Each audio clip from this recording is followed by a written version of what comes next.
네, 여러분 안녕하세요. 씨알쌤입니다. 여러분 오늘은 기영도의 홀린 사람이라는 작품을 같이 한번 공부해 보도록 하겠습니다.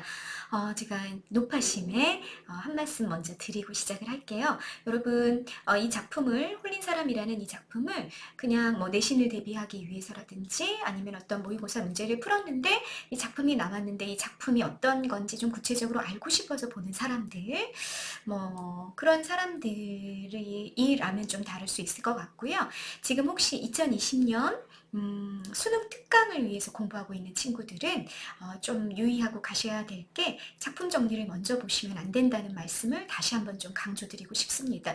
여러분, 우리가 수능은 철저하게 사고력 문제예요. 사고력 문제이기 때문에 사실은 어떤 작품이 나와도 우리가 우리의 독해 능력을 가지고 우리의 생각하는 힘을 가지고 풀어낼 수 있기를 바라는 거, 그게 수능의 목표거든요. 사고력을 테스트하고 점검하고 싶다는 거.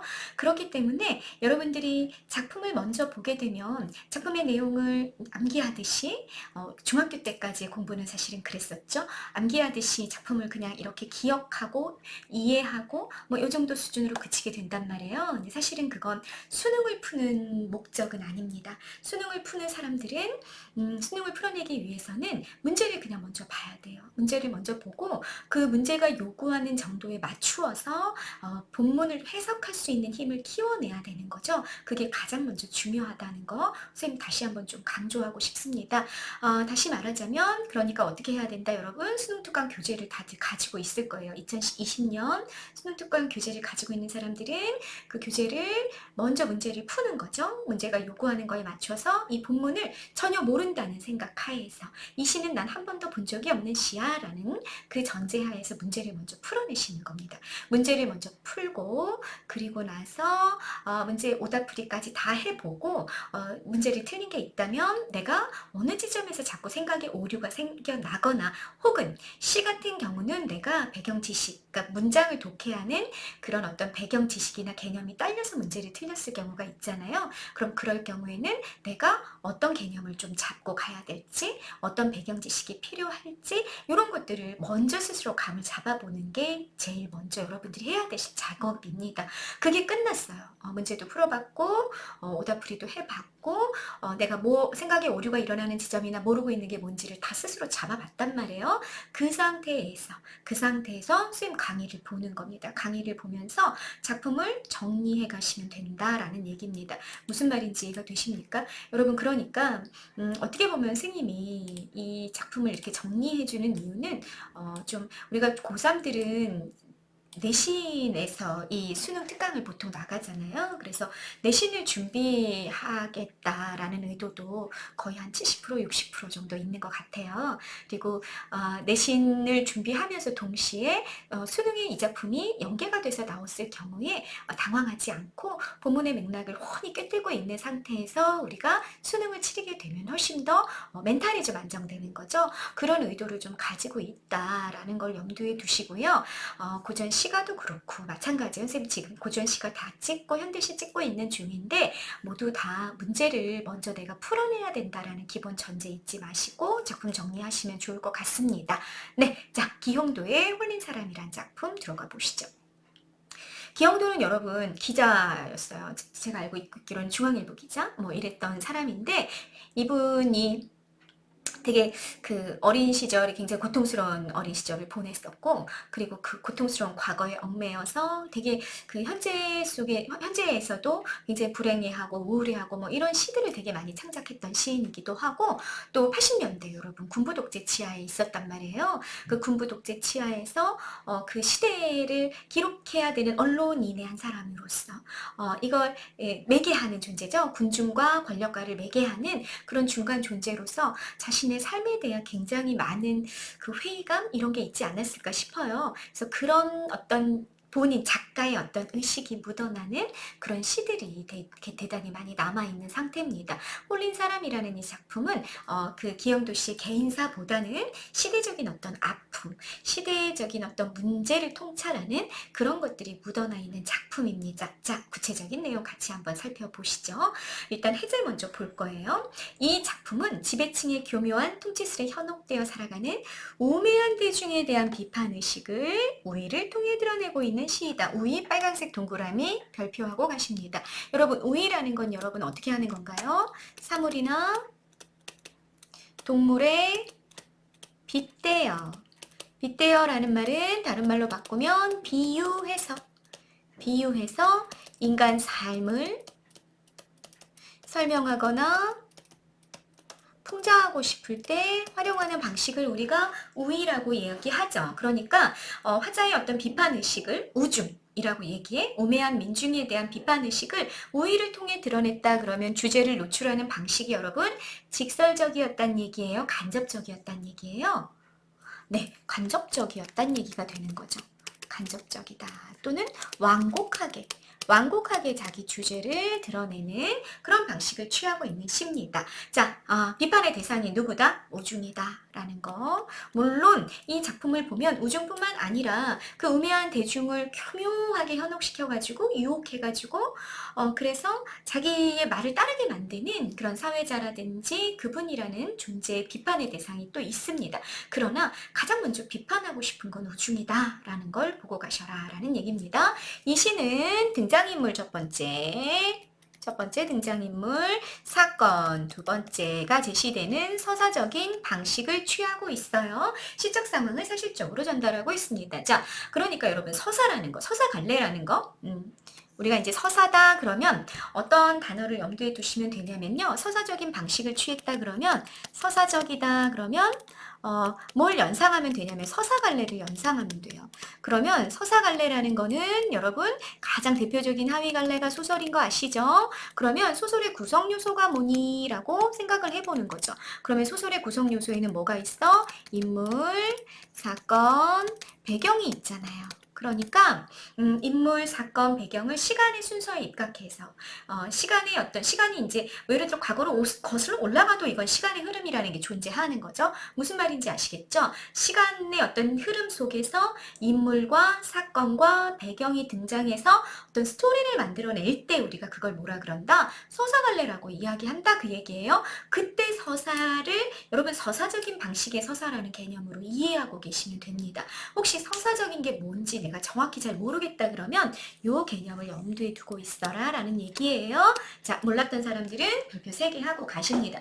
지금 우위라는 개념도 대단히 중요한 개념이고요. 문학에서는 또 서사적이라는 개념 또한 대단히 중요합니다. 두 가지 개념을 잘 잡아라 라는 말씀을 드린 겁니다. 자, 이 시는 시지만 인물과 사건과 배경이 존재하는 그런 서사적인 방식을 취하고 있다라는 얘기 했습니다. 그 다음 읽어보세요. 작품 속에서 이분 혹은 그분으로 나타나는 권력가를 상징하죠. 이분은 권력가다. 사회자에 의해 왜곡되고 미화되는 아름답게 그려지는 거죠. 미화된 모습으로 소개되며 대중은 어떻게 되냐? 그에 현혹되어 이성적인 판단 능력을 상실한 모습으로 나타납니다. 또한 이러한 현실에 정당한 문제 제기를 하는 목소리가 있을 거예요.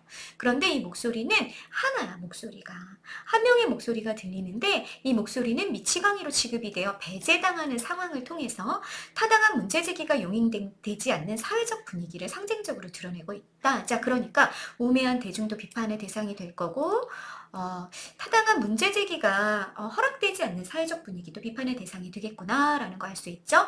이 작품의 제목인 홀린 사람에는 이처럼 교묘한 통치술에 홀려서 올바른 판단력을 지닌 사람이 오히려 비판의 대상이 되는 비이성적인 사회를 풍자하는 의미가 담겨있다. 자, 풍자적인 성격이 있다라는 것까지 잡았습니다. 됐죠? 자, 본문 핵심 정리로 넘어갑니다. 성격에 보면 그래서 서사적이다, 우위적이다, 간접적이다, 풍자적이다, 비판적이다 다 나와 있는 겁니다. 있다. 이해되십니까? 이때 풍자라는 거는 여러분 비판에 여러분 뭐가 비유가 섞여 있다. 이런 개념으로 이해하시면 되겠죠? 뭐 이렇게 웃기거나 그렇진 않아요. 우리 풍자에 웃음이 반드시 있어야 되는 건 아니다라는 얘기를 제가 영상에서 이미 말씀을 드렸었습니다. 가장 중요한 건 뭐다? 비판이 들어가는 게 가장 중요하다라는 말씀 드렸었죠. 자, 풍자적이기도 한 작품입니다. 주제, 지배층의 기만적인 통치 방식과 기만적이에요. 속이는 거죠. 통치 방식과 이에 현혹되어 살아가는 우매한 대중에 대한 비판과 풍자가 이루어지고 있는 것이 작품이다라는 말씀 드리고요. 자, 특징 다시 한번 정리하세요. 우화적인 기법을 통해 대상을 풍자했다. 이때 우화는 여러분 뭐 생각하면 돼? 비유를 생각하시면 됩니다. 그러니까 여기 나와 있는 사회자라든지 그분이라든지 목소리라든지 군중은 모두 다 사실은 비유다라고 이해하시면 되겠다라는 얘기입니다. 선동가에 의해 대중이 기만당하는 장면이 섬세하게 묘사될 겁니다. 묘사. 자, 진술 방식 뭐가 많이 보일 거다. 묘사가 보일 거다라는 거 알 수 있는 거죠. 선동가는 누가 되는 겁니까? 사회자가 선동가의 역할을 하게 됩니다. 이따가 여러분 본문에서 확인하십니다. 시 속에 등장하는 인물들이 현실 속의 특정한 사람들을 상징하고 있습니다. 다시 말해 사회자는 언론인들 를 상징한다든지 이런 상징적인 의미가 있다는 얘기고요. 그 시대적 배경은 언제다? 네, 1980년대 후반 독재 정권이 시대적 배경이 된다라는 얘기입니다. 마지막 등장인물과 사건이 제시되는 이런 게 뭐라 그랬어? 서사적인 전개 방식이라고 그랬죠. 이걸 통해서 독자들의 성찰을 유도합니다. 됐죠? 화자의 위치가 어떻게 되냐면요. 여기랑 관련해서 선생님 잠깐 설명한다면 화자의 위치가 외부 관찰자예요. 외부 관찰자라는 거는 사건에 대해 그 사건의 세상 속에 있지 않은 거야. 그 세계 바깥에 존재하는 외부 관찰자라는 얘기죠. 그래서 시의 표면에 화자가 등장하지 않습니다.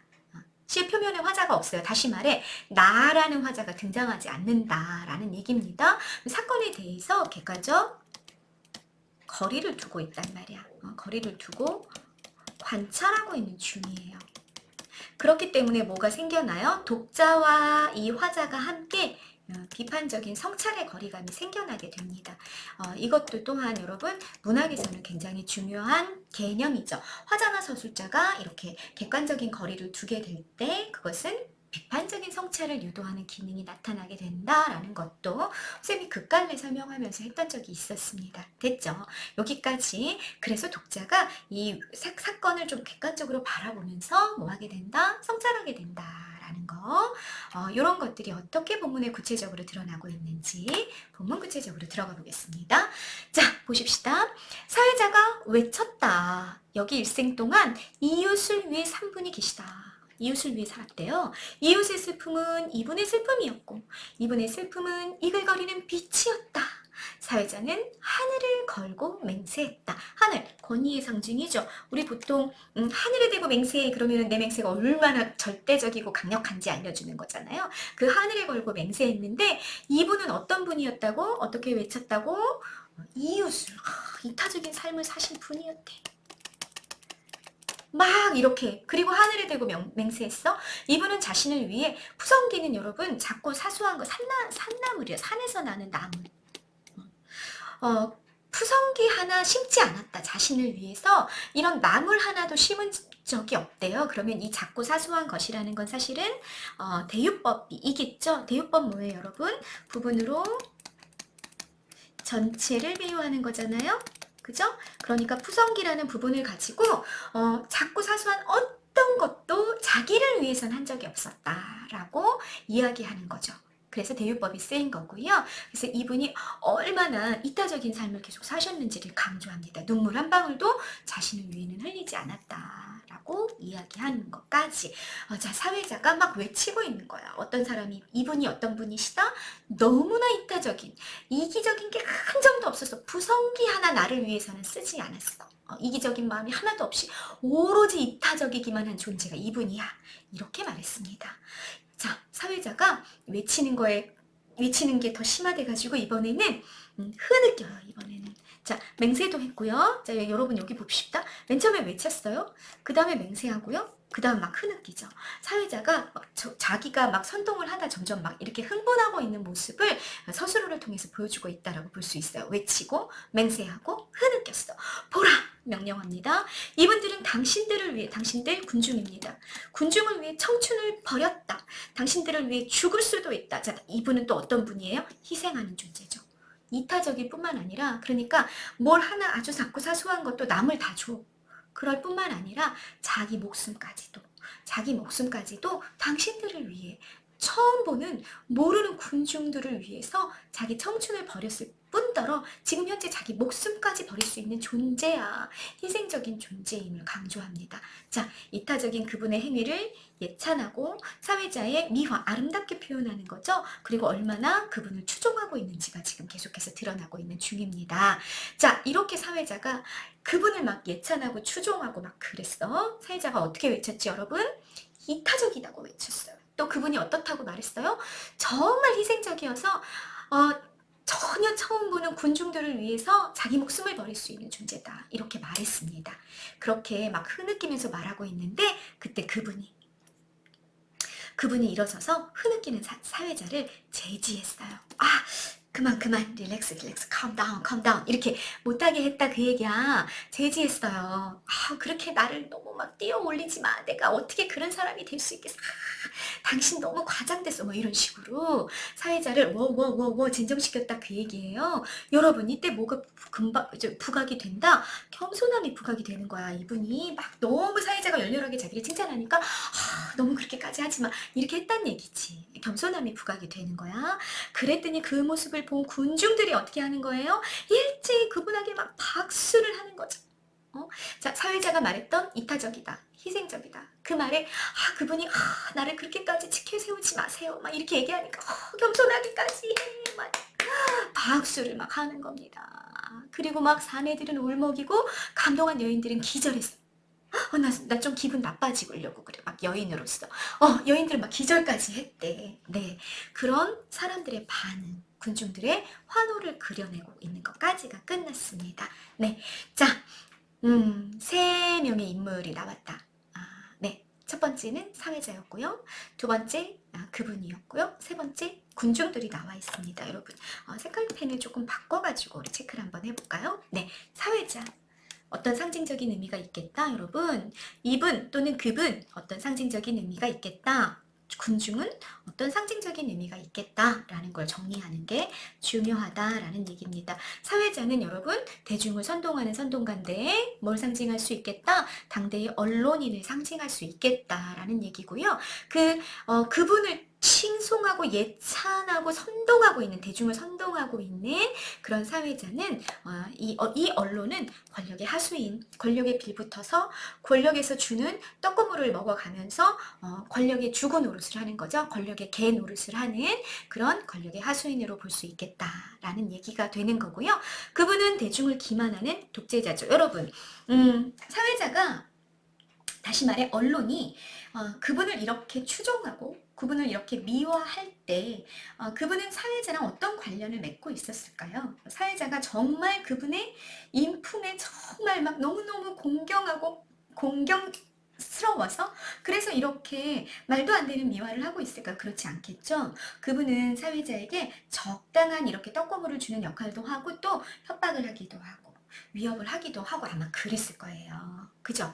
그게 그분과 사회자가 맺고 있는 그런 관계일 거란 말이야. 그래서 어떻게 한 거야? 사회자가 이렇게 대중을 선동하게끔 시킨 거죠. 네가 이렇게 하지 않을 경우에는 너한테 어떤 불이익이 갈 수도 있어. 뭐 이런 얘기도 했을 거고. 이런 협박을 통해서 사회자가 이렇게 선동하게끔 만들었던 그런 대중을 기만하는 궁극의 주체는 누구다? 독재자다. 그 얘기입니다. 됐죠. 군중들은요, 그런 그분과 사회자에게 속아서 넘어가는 우매한 민중이고, 그래서 비판의식을 상실한 존재들로 그려지고 있습니다. 비판의식뿐만 아니라 판단력도 없죠. 현혹이 되어 있고요. 도대체 이분이 왜 이타적이고 왜 희생적인지 그 근거 한마디도 얘기 안 했습니다. 사회자가. 이유를 이야기하지 않았는데도 불구하고 그냥 맹목적으로 이분은 이타적이에요. 이분은 희생적이에요. 그런데 박사는 근거가 하나도 없어요. 뭐 독립운동을 했다든지 민주화 운동을 했다든지 아무것도 없잖아. 이 군중을 위해서 뭘 했어? 뭘 했어? 예를 들어 무슨 제도를 바꿨어? 아무 근거가 없어요. 그런데 무조건 울고 실신하고 이런 맹목적인 반응을 보여주는 게 군중입니다. 자, 이걸 보여주고 있는 화자의 의도 비판적이고 반어적인 성찰이 이루어지기를 바라고 있겠죠. 이걸 읽는 독자들이, 대중인 우리들이, 민중인 우리들이 이게 혹시 내 모습은 아닐까? 나도 혹시 이렇게 하고 있지는 않나? 이런 성찰을 하기를 화자는 바라고 있을 것 같습니다. 자, 그 다음 넘어가시죠. 자, 그때 여러분 전환이 일어납니다. 누군가가 그분에게 물었다. 당신은 신인가? 그분은 목소리를 향해 고개를 돌렸다. 당신은 유령인가? 목소리가 물었다. 자, 누군가의 목소리가 들립니다. 누군가가 누군지는 밝혀져 있지 않습니다. 자, 누군가는 뭘 하고 있다? 그분의 정체의 의문을 제기했어요. 이 존재 유일하게 이 본문 안에서 판단력과 비판의식을 가진 자로 보여지는 거죠. 물었어요. 물었다. 물음이 갖는 의미, 기존의 질서. 이 기존 질서는 사회자와 그분이 만들어냈어. 대중이 연합했죠. 그렇게 만들어낸 기존 질서에 대한 의문이고 도전입니다. 또 이 기존의 상황에 대한 새로운 인식을 유도하는 질문이고요. 합리적인 사고를 유도하는 의문이 되는 거죠. 이럴 수 있는 거야. 누군가가 당신은 신인가? 이렇게 물었단 말이에요. 당신은 신인가? 이 말은 무슨 말이냐면 이렇게 말했잖아, 사회자가. 이분의 슬픔은 이웃의 슬픔이었다. 이분은 푸성기 하나 자기를 위해 심지 않았고 눈물 한 방울도 자신을 위해 흘린 적이 없어. 오로지 남을 위해서. 처음부터 끝까지 남만 생각하고 또 처음부터 끝까지 당신을 위해서 죽을 수 있는 사람이라는 거야. 그러면 그건 누구야? 여러분, 인간이야? 인간이 아니지. 인간일 수 없죠. 인간이 어떻게 그럴 수 있냐는 얘기야. 그러니까 당신 신이냐? 이렇게 물어보는 거죠. 다시 말하자면 미화되고 왜곡돼 있지 않냐, 당신은. 미화되고 그러니까 당신이 미화되고 왜곡된 존재라는 사실을 드러내는 질문인 거죠. 무슨 말인지 이해되셨죠? 미화되고 왜곡된 존재에 대한 비판의식이다. 그래서 당신 실체가 도대체 뭐냐? 당신 신이냐? 신일 수 없지 않냐? 인간인데 어떻게 그렇게 신인 것처럼 그렇게 이타적이고 희생적일 수 있겠냐? 문제가 있지 않냐? 라는 질문을 던지는 겁니다. 실체가 분명하지 않은 존재, 당신은 신이냐? 라고 물었을 때 당신 너무 실체가 분명하지 않다라는 질문이 된다라는 얘기죠. 이해되셨죠? 유령 마찬가지입니다. 실체가 분명하지 않은 존재를 당신은 신이냐? 유령이냐? 당신이 신과 유령이 아니라면 어떻게 이럴 수 있느냐? 이런 문제, 또는 당신의 실체가 너무나 분명하지 않다. 이런 문제 제기를 하게 되는 겁니다. 질문을 통해서 정말로 합리적인 생각을 하게끔. 이걸 듣는 사람들이 그러네? 신인가? 신일 수 없잖아? 이런 식의 어떤 성찰을 하길 바라는 질문이 되는 거죠. 그랬는데 이 질문에 대해서 저 미치광이를 끌어내! 사회자가 소리칩니다. 자, 미치광이 그분의 실체에 의문을 제기했던 누군가의 목소리죠. 그런데 그 사람을 비정상인 인물로 매도해요. 그리고 우매한 오중을 선동하기 위한 의도적인 행동을 합니다. 미치광이 끌어내 대중에게 권력을 행사하는 사회자의 모습 보이시죠? 대중한테 당신들을 위해서 그분이 움직이셨다 이렇게 얘기하던 사회자가 대중을 선동하고 권력을 행사하는 거. 끌어내! 하고 끌어내! 라는 얘기는 여러분 대중들에게 반말하는 거죠. 반말. 끌어내! 이렇게 명령하는 모습이 보여져요. 비판이 용납되지 못하는 사회 상황도 그려지고요. 군중을 선동하는 사회자의 모습이, 그리고 대단히 폭력적이고 억압적인 사회자의 모습이 드러난 거죠. 그랬는데 사회자가 이렇게 소리를 치고 명령을 할 때 누구도 저항하지 않아. 사내들은 달려갔고 분노한 여인들은 날뛰었다. 비이성적이죠? 그런데 그분이 딱 한 사람 나서는 거야. 그분이 성난 사회자를 제지했습니다. 제지했다? 여러분, 제지했다라는 행동이 반복된 거 보이십니까? 그분이 제지합니다. 사회자를 계속해서. 첫 번째 사회자를 제지했을 때는 겸손함이 부각이 됐고요. 두 번째로 사회자를 제지할 때는 너그러움이, 관용. 관대한 용서. 야, 그 사람 그렇게 미치광이라고 말하지 말고 막 끌어내고 그러지 마. 아유, 그렇게 과도해. 그렇게까지 할 필요가 뭐가 있어. 이런 관대한 용서, 너그러움이 부각이 되는 거죠. 그런데 이 모든 것들이 사실은 여러분, 사회자와 그분이 결탁되어 있다는 걸 우리가 알고 있을 경우엔 얼마나 위선, 착한 척 하는 거죠.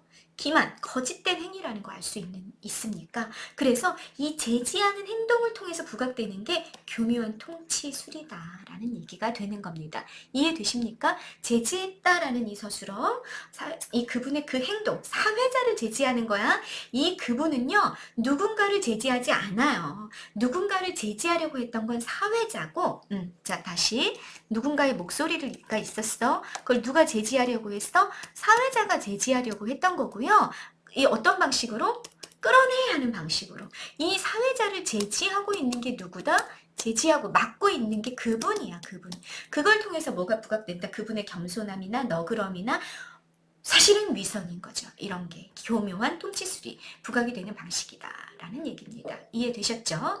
군중들은 일제히 그 모습을 보면서 자, 제지하고 나면 그분이 제지하고 나면 거기에 박수를 막 하는 거. 저렇게 너그러우실 수가 있나. 그러니까 사회자의 그 선동이 한 80%, 70%의 군중을 이렇게 움직였다면 나머지 결정적인 20%, 30%는 뭘 통해 얻어지는 거야? 그분이 사회자를 이렇게 제지하는 모습을 통해서 얻어지는 거죠. 완벽해지는 거죠.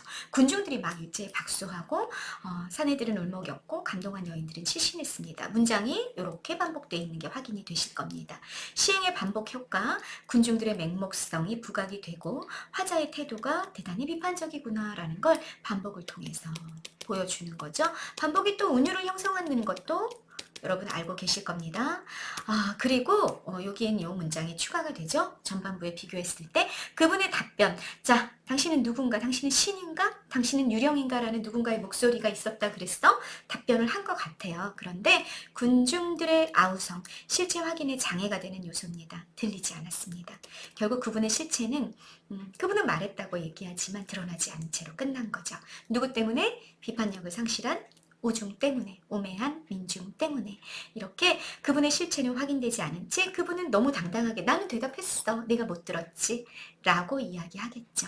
좀 씁쓸한 결말로 작품이 끝났습니다. 화자는 여러분, 화자의 위치 본문 안에 없어요. 객관적이고 중립적이고 사실적이기 때문에 여러분 뭘 유도한다? 비판적인 성찰을 유도하고 있다라는 이야기 했고요. 선동의 정도가 심화되는 과정 아까 봤죠? 외쳤다가 맹세했다, 흐느꼈다로 사회자의 행동입니다. 이렇게 선동의 정도가 심화되고 있고요. 그분의 기만적 행위와 관련된 서술어로 여러분 제지했다라는 단어가 두 번 반복되는 거 여러분 확인하셨습니다. 자, 마무리 정리입니다. 상황, 사회자가 그분의 행위를 예찬할 때 누군가가 그분의 실체를 물었죠. 대응 방식, 그분의 답변이 군중의 아우성에 묻히는 그런 좀 안타까운 그런 대응 방식 나타났습니다. 인물의 상징성 별표 3개 하고 중요할 겁니다. 사회자, 실체를 왜곡하고 예찬하고 대중을 선동하는 권력의 하수인을 언론사 또는 언론인을 상징하는 것이 사회자다라는 말씀 드렸고요. 그분은 대중을 속이고 있는 독재자 권력자고 대단히 이타적이고 헌신적이고 겸손하고 너그러운 인물로 나옵니다. 그러나 이것이 모두 다 뭐다? 위선이고 기만이다. 독재자다. 독재자의 모습이다. 라는 거. 그러니까 네, 그 80년대 후반의 독재자들이 이 TV에 나와서 막 눈물을 흘리면서 가난한 사람들을 너무 불쌍하고 뭐 이런 얘기할 때 그거 다 기만이고 위선이었다라는 얘기가 되는 거죠.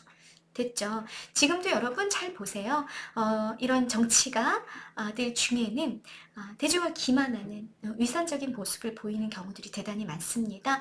80년대만 그런 게 아니라 지금 우리의 정치 현실 속에서도 그런 인물이 있다면 우리가 그 모습의 현혹이 되어서 그대로 추종하는 것이 아니라 분별하는 판단력을 가질 필요가 있겠다라는 생각이 듭니다. 누군가는 비판적 지식인을 상징하는 그분의 실체의 의문을 제기하는 인물이었다.